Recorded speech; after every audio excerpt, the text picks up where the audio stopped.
They were getting a full set of aquarium as Franco's birthday gift. Kaya tara, samahan niyo kami. 1 week since the school started, medyo may eyebags na kami ni Daddy. Paano ang gising namin araw-araw 5 AM. Pero I know mas marami pa sa akin ang gumigising ng mas maaga pa doon and I wish I could have that discipline. Bumangon na kami ni Daddy, niready ko na yung baon ni Franco tapos si Daddy naman ang nagpakain kay Franco. Ako naman, magre-ready na ako dahil mag-yoga ako. Ang skincare ko sa umaga mabilis lang. Snail white toner and then I use my moisturizer. This one is from Medicube. Na I'm telling you sa lahat ng moisturizer na nagkaroon ako, ito talaga ang pinakamaganda. Super duper hydrating niya and hindi siya malagkit and na-absorb talaga siya ng skin. Dahil nga napaghahalataan na ang aking eye bags, nag-makeup lang ako ng konti and then itong favorite lipstick ko, nag-replenish na rin pala ako. Sakto, tapos na rin si Franco kumain, naligo na siya and then nag-toothbrush. Pinapag-toothbrush ko talaga siya mag-isa pero uulitin ko pa yan. Now, the yoga mom is ready and yung estudyante natin ready na rin. Now, time for school. Medyo good mood kami ng araw na to. Walang iyakang naganap. At ayan, willingly naman siyang naglakad papunta ng school. Pagkatapos naming i-drop si Franco, kinuha ko lang yung gamit ko sa sakyan at dumiretso na ako sa yoga. Sumasabay nga lang pala ako sa kasamahan ko dito kasi nga same school yung anak namin. Tapos susunduin na lang ako ni Daddy so nakakapag-errands at nakakapag-work pa siya habang nag-yoga ako. 6 months na nga pala ako nag-yoga mga mare. If tatanungin niyo kung pumayat ba ako, hindi. Pero lumakas ba ako? Yes. Yung dating core, arms, wala akong strength dyan sa mga part na yan. Pero ngayon nabubuhat ko na yung sarili ko. I'm so happy. Dati wala rin akong back flexibility but today, look at that. 2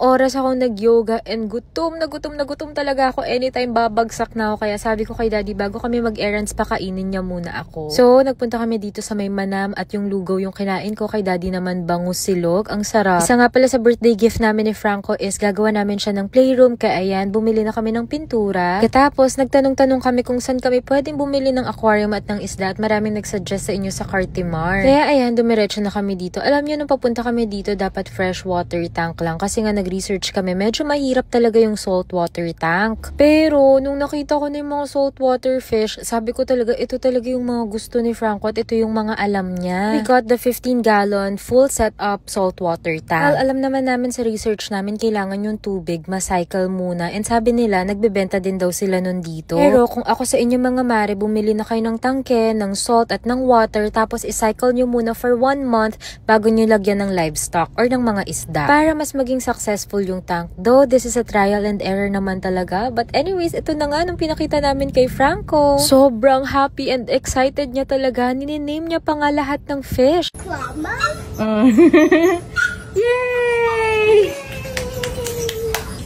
Bullfish. That's a clownfish. That's your clownfish there. There. Are you happy? High five, mommy! High five!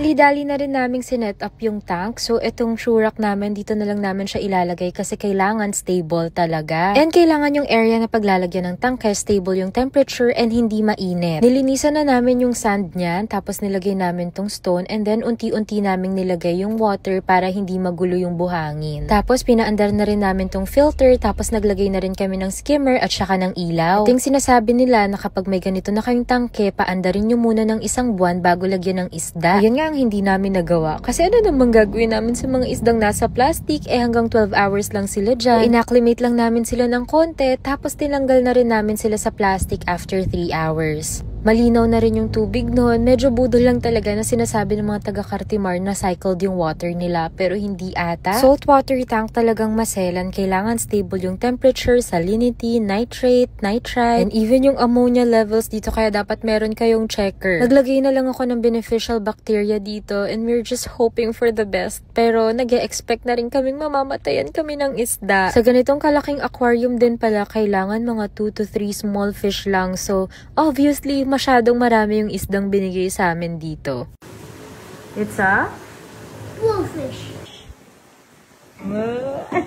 Right now, we're just really happy that the birthday boy is happy sa birthday present niya. But honestly, parang ako talaga yung magiging hobbyist dito. O siya, yun lang muna. Bye!